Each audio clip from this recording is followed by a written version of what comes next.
ابھی تک جو ہم نے حروف جر پڑھے جیسے من ہے، طالب الذی خرج من الفصل، اسٹوڈنٹ وہ جو نکلا کلاس روم سے، تو یہاں پر ہم نے من پڑھا۔ دوسرا حرف جر تھا علی، الکتاب علی المکتبی، کتاب میز پر ہے۔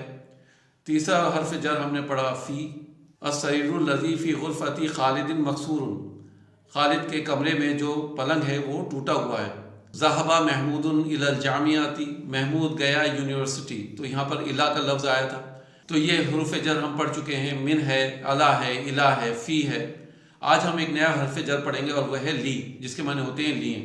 الکتاب الذی علی مکتبی للمدیر، کتاب وہ جو میز پر ہے پرنسپل کے لیے ہیں، تو للمدیری پرنسپل کے لیے ہیں۔ لمن تلک السیارۃ الجمیلۃ، وہ نئی کار کس کے لیے ہے؟ ہی للمدیر الجدید، وہ نئے پرنسپل کی ہے۔ لمن ھذا الکتاب الکبیر، یہ بڑی کتاب کس کے لیے ہے؟